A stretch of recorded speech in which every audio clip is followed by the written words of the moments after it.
Morning, it's day 9 I think. Just set off from Okehampton Youth Hostel, making my way along this rather nice track actually, Tramlines Wood, towards picking up some minor roads, going towards Sticklepath. That's another great village name. And touch wood, it's not raining. There's a few clouds around, so I really hope it's going to stay dry today because everything dried nicely and I need to keep it that way. Especially my shoes. I've done some blister prep, but I don't think that gate's going to stay shut. There's no catch on it. Done some blister prep, so hopefully things will be okay. Just going to take it nice and slow because yesterday was a bit of a difficult day really with the blisters and the weather. So hopefully better today.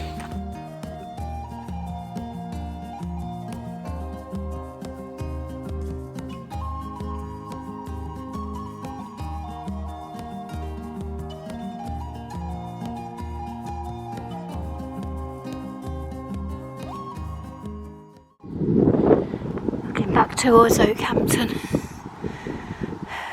Done a bit of climbing already. There are ponies. They're just grazing on the common. Oh, there's a little foal. How cute.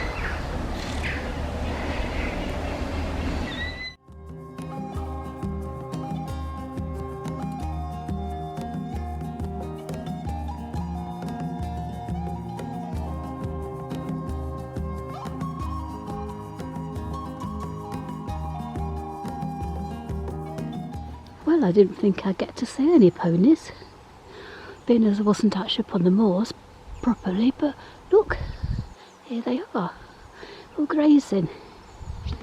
Ah, the little babby there, look, fast asleep, cute. Approaching Sticklepath now. Lovely name, I love that name. But I think there's a shop here, which is good because I do need to resupply. I haven't got much food with me left at all, and I might have a break here. Hey, they might even sell a pasty or something like that at the shop.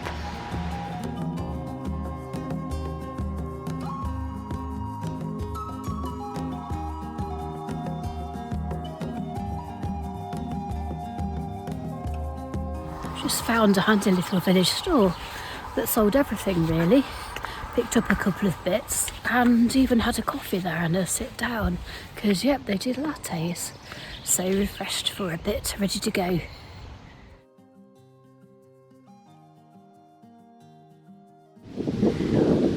There's some beautiful views opening up over there. Lovely, this is why I'm doing this, to see things like that.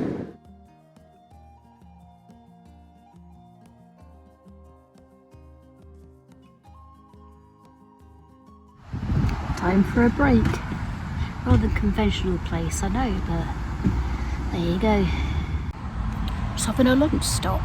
It's a service station near the A30, but hey, there's a nice shady bit here to sit. So I brought some supplies because there's a Morrison's down there, and yeah, just going to have something to eat. Not making bad time actually, I don't think, for me. It was a bit dicey back there. Had to cross over the A30, and being as it was shown on the map as like a designated quiet route for bikes, I thought it might be okay, but there wasn't a path, so it was a little bit car hoppy, but I made it. Now heading up to Hittersley along these quiet roads. I must say I'm glad it's not been so showery today because yesterday was pretty awful with the blisters. There's just no point dressing the feet because blisters, the dressings would have just slid straight off. But yeah, when I took my shoes and socks off, feet were just sodden and wrinkly, and had a new fresh crop of blisters, and the little toe was just all blister. It wasn't so much as a toe, it's just a little blister. Well, a big blister all over the toe. So I drained them and I've dressed the worst one, the one that was hurting from before. And touch wood, you know, I'm aware of them. I know they're there. But touch wood, they won't get any worse tonight. Here's a couple of cars. Suddenly it's like the M1. That one's seen better days. Yeah, I must say the Devon lanes are quite similar to the Cornish lanes in that there's no verge. You just kind of get a wall, which is just overgrown with wildflowers and things, which is very nice and all, but it's not just wildflowers, it's nettles as well. So if anything comes, I have to squeeze myself into the side there, and it's not always pleasant. But it's either that or wet, muddy and blocked and unclear footpaths, I suppose, and this is better for my feet. When I go on uneven stuff, I can really feel the blisters pulling. On the tarmac, not so much at all. So that's why I'm sticking to the roads. Now that's what you call typical Devon, isn't it? Rolling green fields.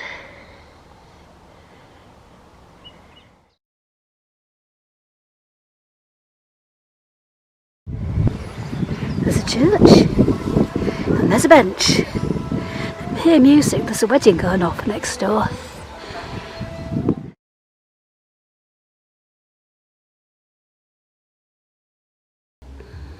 I do like it when the churches are open. It's lovely to come and look round them. Just having a sit outside the church. Lovely peaceful spot. Just take the weight off for a few minutes.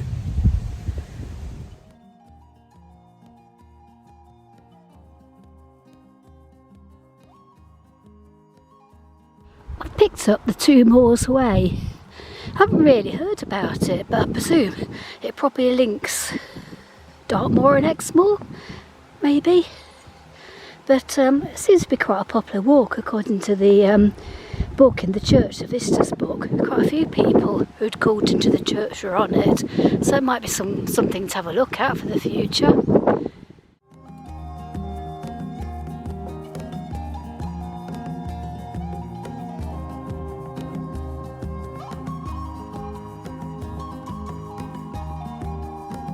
You know, it's a bit showery today, but luckily no major downpours, and I think this is the last day it's forecast to be showery for a good few days, which would be really good. So it's a big yes from me.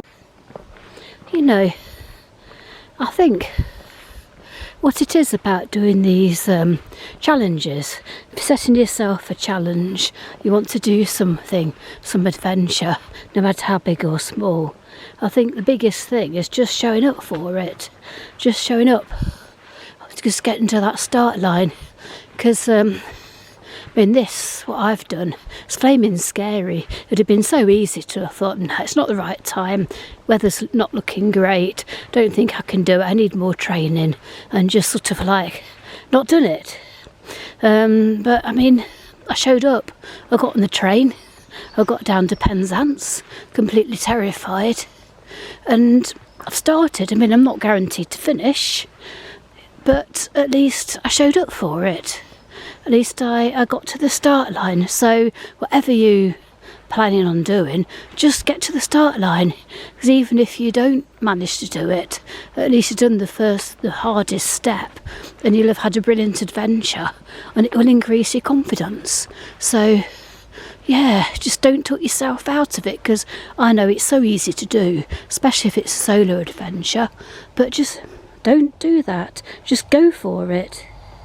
Of course, if anything does really turn up, like you have an injury or an illness, or there's a family matter, then you can't help but put things off. But if it's just you letting your fears talk yourself out of it, just go and do the thing. I know it's easy for me to say because I'm out here doing it, but you know, doing it on my own, it's quite daunting, this. I could have so easily not done it, but I did just decide to show up, so that's what I'm urging everyone to do. Just show up. Even the signpost isn't quite sure where I've been. I love these random encounters you get on these types of walks. I've just met the most amazing guy called Lee. He's on a bike with his dog in a trailer, and he's come from Plymouth or Portsmouth, I think he said. He's going to Land's End, then he's going up to John O'Groats, coming down the other side. And yeah, big long journey he's doing. It was going to take him several weeks. Unfortunately, I can't follow his progress because he's not on social media. But it was great to meet you, Lee, and all the very best with your journey. Just coming into Yeoford now, and I have a little confession. I'm actually staying here tonight. There's a B&B right on the trail here in Yeoford, and I've done about 17 miles, so it's about the right distance. And I know perhaps I should do more wild camping at the minute, but my blisters still feel pretty bad. And I looked on the map, studied it, and I couldn't really see anywhere suitable to wild camp. I mean, there weren't any accessible areas of woodland, there are not really many footpaths, and any that are tend to go down tracks. And obviously the fields, they're locked behind gates. So again, I suppose this is me making excuses, but the wild camping is pretty daunting, you know, still.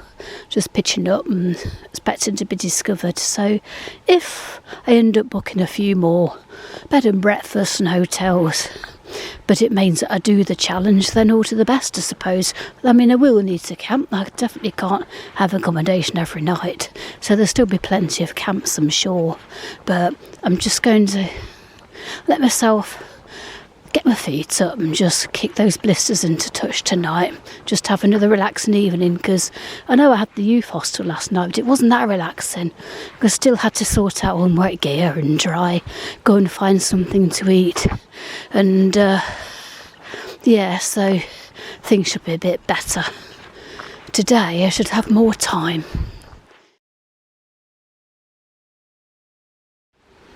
Hey up, me duck. So, a little bit embarrassing. I actually went to the wrong farm.